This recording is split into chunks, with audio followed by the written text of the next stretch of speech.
So it's finally here, my review of the Razer Viper 2019. Now, a few people have been requesting this, and I've done some extra tests here. I've also picked up a new 1000 FPS camera that's going to allow us to do some really slow motion latency tests later on the video, which I think is going to be very interesting to see of how this is going to perform. If you're not familiar with my reviews, I'll go into a lot of detail here, like say nice, thanks for just trampling over my keyboard, mate. Yeah, I'm trying to film here. Don't worry about that. It's cool. You just stand there, mate. So some of the things we use here to do some of the detailed tests are a force gauge meter. We don't use a cat. We use a caliper to measure it across different areas of the mouse, not just what the vendors tell us, because, well, sometimes they're not quite as accurate as you would hope. And we have a pair of scales here as well to weigh them to make sure they're telling us the right information. If you want to understand how all my measurements work, because we do things like glide tests as well, I've made a separate video for this, which details all the different tests if you don't understand what I'm talking about in this video. I've done this because they're all generic, the readings, and it's making the video a little bit long here, so I'm trying to condense the video. So put the link in the description to a separate video, how to understand these readings going forward. As we alluded to here, we're going to do force gauge meter readings here for mouse buttons. We're going to be doing glide tests to see how good the skates are on a G640 mousepad. We're going to be checking out the software. We're going to do some aim tests with Kovaac and also Aim Trainer 3D here. There's a lot of different tests in this video. One of the things I like to challenge you to is try and point out anything that you haven't understood in this video, because by the end of this, you're going to know a lot about this mouse, if not everything. And if I have missed something, let me know, because it'll be interesting to see if I have.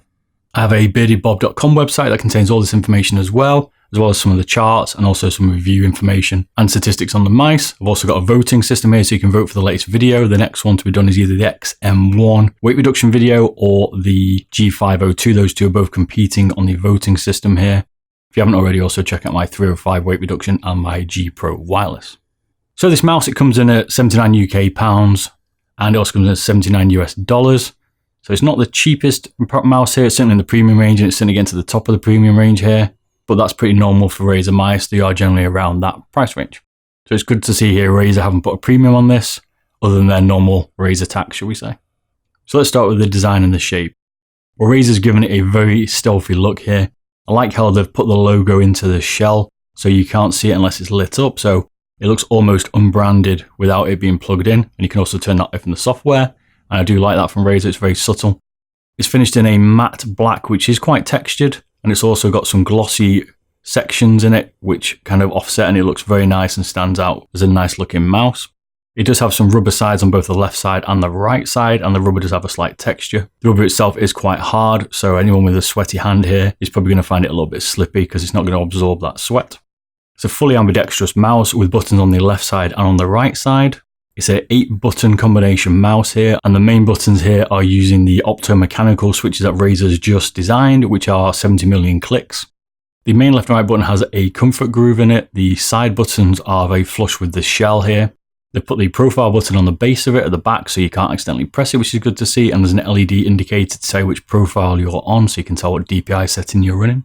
The cable itself has been improved here by Razer, and they've given it something now they call a SpeedFlex cable. Again, we'll do some more tests later on to see how flexible this cable is now. And overall, the look and feel of this mouse looks really, really good. It's using a 3-skate combo here with one at the front, one at the rear, and one over the sensor. So in my hand here, well, it's looking very nice. I've also done my girlfriend's hand here. So how does this fit in my hands? Well, I've taken two different hand sizes here. I've taken my hand size, which is a 18 centimeter by 9 centimeter. And you can see that here. And you can see that this mouse fits my hand not bad. I think it's a little bit large in principle here, this mouse, but overall, the shape and style, as you can see in this palm grip, does work for me going forward.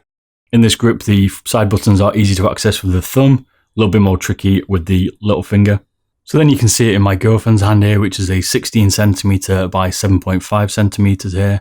So you get an idea of how different this mouse is with a smaller hand. You can see the hand here doesn't quite cover the entire mouse, and there does look to be some issues with reaching the side buttons. We'll get on more into dimensions later on. So the build quality of this Razer mouse, well, it's made for some really, really nice plastics here. I do like the matted textured plastic. I do like the rubber sides, and I also like the gloss accents in it. I couldn't find any bumps, squeaks, rattles, any defects whatsoever in this one I've got here. And overall, I think it's built pretty well here. So the scroll wheel has some little knobbles on it. It has got a rubber insert, and it's got the standard Razer knobbles that you see on things like the Mamba and the Death Adder. So another thing people have been asking is, can they use these mice on PS4s and Xboxes? And this Razer does have onboard memory, and it can hold up to 5 profiles offline, which you can switch through using the DPI button. So yes, this one does work on consoles. So we're here into the first test, and this is using the 1000 FPS camera, and we're going to be looking at the movement latency of the Viper. To give a good comparison here, because this is the first time I've done this test, I've also taken the G Pro wireless, and I also took the XM1 that I reviewed last week, because these are supposed to be quite quick mice, and they might help us to compare how good the Viper is here as well. So on this latency test here for movement, I have filmed it in 1000 FPS, and I have also took 5 runs here, and then I've averaged it to give us an idea of what the overall average movement latency is here. The monitor I'm using is a Predator monitor, and it's set to 165 Hz. A few people have asked me to do 144 Hz and 240 Hz, and I'll do that in a different test for the mice rather than in the video. In these review videos, I'll just use 165 Hz. So the G Pro wireless average movement came in at 17 milliseconds. The XM1, that has got quite a reputation for being one of the quickest mice, came in at 18 milliseconds, and the Razer Viper came with an average of 20 milliseconds. So the Razer Viper did come in as the slowest responsive mouse here at this point in time, but we'll see how that develops throughout the other tests, because we've got a lot more to come. So I did the drawing test here, and this has got the Razer 5G optical sensor here. I haven't reviewed this one in this detail before. I have had loads of Razer mice. In fact, I'm kind of a secret Razer fan, hence I've got a Razer Blade laptop, but I haven't used one of those mice for quite some time, so it was good to get my hands back on one. One of the other things I've done here is I've swapped my Razer Scarab because it's fallen to pieces, and I'm now using the Glorious Helios pad here as the hard surface, along with the G640 as the cloth version here. So the 5G sensor here worked really, really well on the G640 up to 1600 DPI, when again, I just can't control that kind of DPI. And I found that it did perform really well, but I'm not quite sure there's some little trickery going on here by Razer, because it did feel a little bit too nice at these resolutions compared to something like the 3360 or 3389. So let me know in the comments if you heard anything about that. On a hard surface though, I found it did not really perform that well. I found it was quite difficult to control here. And overall, I wasn't too impressed with this sensor on the Glorious Helios. We'll have to see how that develops with other sensors on that pad, because I've been using the Razer Scarab. One thing to note here is I did calibrate this mouse on both surfaces as well using the Razer Synapsys software. Something that was quite different here was on the lift off and press, the clustering was quite spread out here as well, and it did tend to wander like the 33.6s. On the hard surface, on the fast lift off and press, it didn't wander like you see on some of the other sensors. So some good points, some bad points. So for me, on the 400 DPI that I run on a G640, this is looking pretty nice for me, this sensor. So perform the usual SLAM test here, no issues to report, mouse performed perfectly fine. And this is where we introduce another test here. I have done it on the XM1, but I'm getting a little bit more detailed now. I'm using it on the Viper here and going forward, and this is the Kovaac Aim Test. So what I have done, which I didn't do for the XM1, is I went through and I've calibrated all my sensitivity settings to match my Insurgency. Someone else recommended that, thanks. Can't remember your name, but cheers for that. So now it's mapped to my Insurgency sensitivity, and I get a very, very good score. I've done my G Pro wireless, and my final score on that was 92, to give you an idea. And I'll be doing some more of all my other mice on this to get it up to speed, so I've got all those measurements. But after 3 runs with Kovaac, I came with an average sum score of 88.6, and with an accuracy of 82%, which meant my final average score came in at 73, which wasn't the best. I expected it to be a little bit higher here, and that was quite disappointing. And that's because I'm not quite getting used to this mouse. I found that I was kind of missing some shots maybe with it. I couldn't work out I was missing the shots, or his button wasn't firing, and I couldn't quite get to grips with it when I was trying to do the aim test. Then we do the 3D aim test here again, which is a bit of an older test here. And I came with an average score of 84,883 with an average accuracy of 85%. So again, this is probably the lowest one I've ran on aim test here. So again, it looks like I'm having some kind of issue adjusting to this Razer Viper.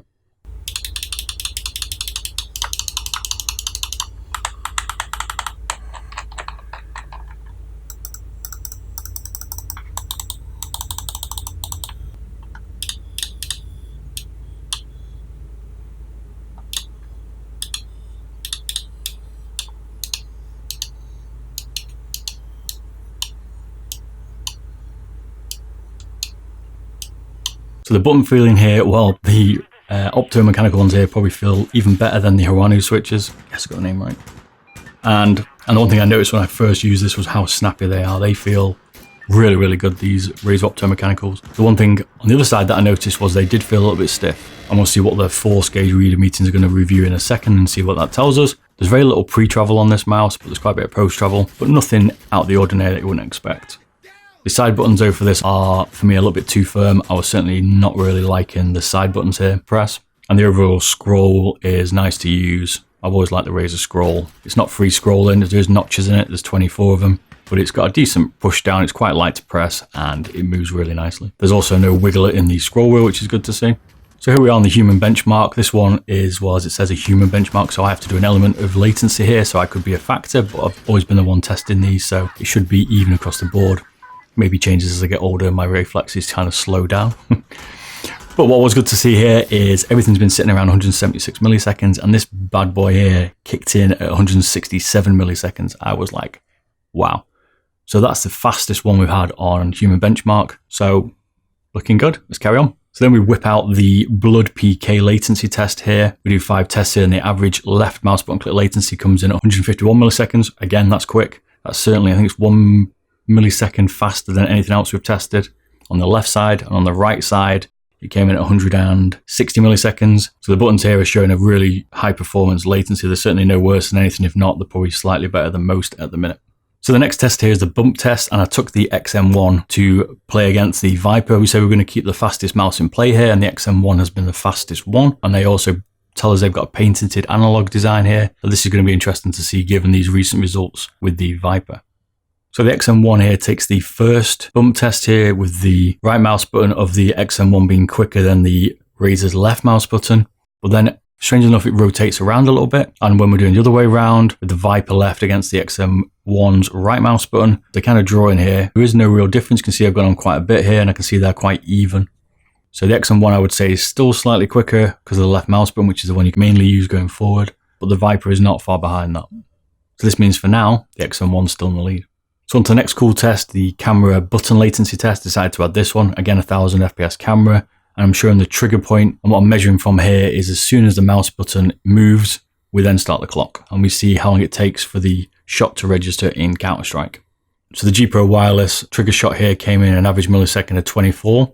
The XM1 registered an average of 25. So the XM1 showing slower here when we're showing it on a latency test on the screen. And the Viper came in with 23, which means the Viper is actually quicker in a game on average. Interesting, huh? This goes to show why we take so many different tests, plus I enjoy it. Not one test here doesn't show us the real true results, does it? So we did the clicks per second test here, and the Viper came in with a whopping 6.4 clicks per second, which is my fastest rapid rate at the minute. The Viper here is in the lead.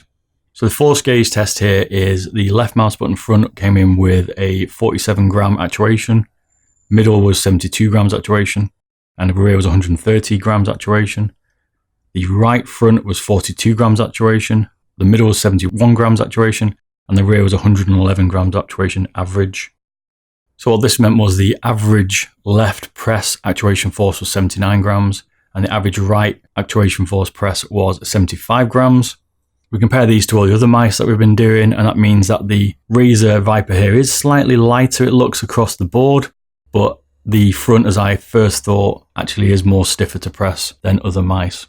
So moving on to the side front here, it came in an average of 128 grams to press, and the back came in an average of 141 grams to press.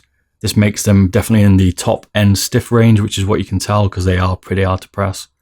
The scroll wheel press came in an average of 191 grams. So even at this weight, you're not going to have any issues here. It's a nice press, and I don't think you're going to have any accidental presses here.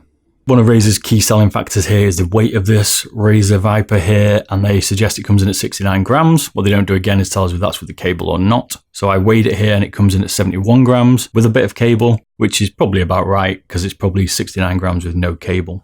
But when we do the teardown test and pull it to pieces, we're going to find that out. If you're interested, the overall weight with the cable was 99 grams. So next we move on to the glide test here. As I said, this has got a 3 skate combination, one big one at the front, one big one at the rear, and a one over the sensor. To me on the G640, and I've been using it, it does feel a little bit slow this. So let's see what the skate's coming at. So the average NSW was 26 grams. The average NFW was 41 grams. The RSW was 28 grams. And the RFW was 43 grams, which gives it an average of 35 grams. Now we compare that to other mice here, that puts this Razer well up there as one of the mice with the slowest glide here, built more for control rather than speed. One thing to note here is that someone's going to be sending me out some Tiger skates here to replace these stocks here. So when we get those, we'll be doing the usual skate test across all the baseline mouse pads and getting a good idea of how these really perform across the other pads out there in the market at the moment. Apologies for any noise. I've got the windows open today because it's 35 degrees in here. It is melting in the UK and I don't have air conditioning. So there's a little bit of background noise. I'm sorry. So let's get into the dimensions, right? So this is 125.3 millimeters in length. The rear comes in at 66.1 millimeters. The mid top is 56.7 millimeters. The mid, which includes the profile of the buttons here, is 60.4 millimeters. The mid bottom is 56.8 millimeters. And the front is 63.7 millimeters. The height of the rear comes in at 34 millimeters. The middle height comes in at 37.8 millimeters. And the front height comes in at 22.3 millimeters.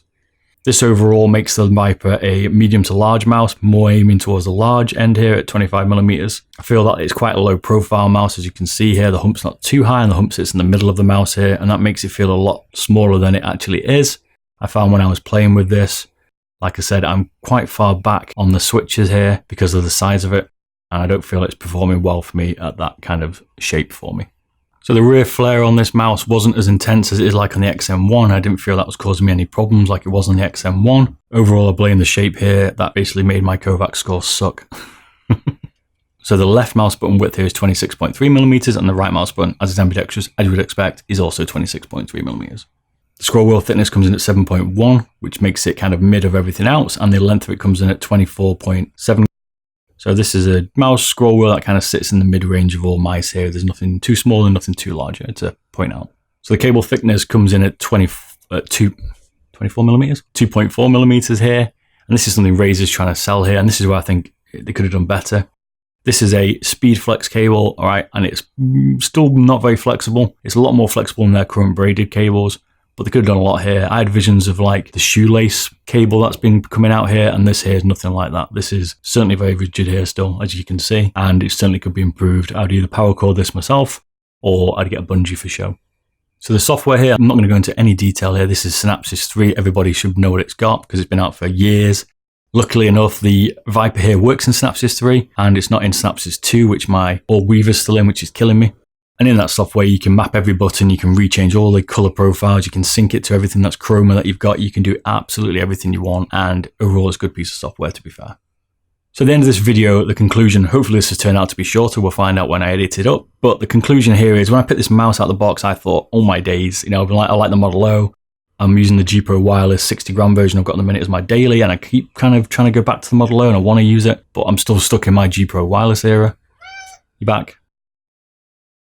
And the Viper here, I just couldn't get on with it. It's got really nice clicks. They're a little bit stiff for me, to be fair, but I do like the optomechanical sound and feel. The mouse itself should have been good. Do you reckon you like it as well? And, you know, I love the shape of it, but I just couldn't get on with it. I found it was probably a little bit too big for me. I think this mouse at 22 millimeters in length probably be better for me. It was just that little bit too long for my hand, I think. Latency wise, it performed really well. It was kind of a bit of a mixed bag, but it was certainly competing up there with the G Pro Wireless and the XM1. If not, it kind of beat them in a few areas as well. So overall, a decent mouse. Let me know if you're using it. We'll be doing a weight reduction very soon on it. I'll be doing the teardown first because I want to check out these optomechanical switches as soon as possible. So thanks for watching this video. Don't forget to like and subscribe. Let me know if I've missed anything. Let me know if you want me to put anything else in here. I might try and trim it out a little bit because it's probably getting a little bit long, but hey, hope you enjoyed it. I'll catch you again. See you soon. Bye-bye.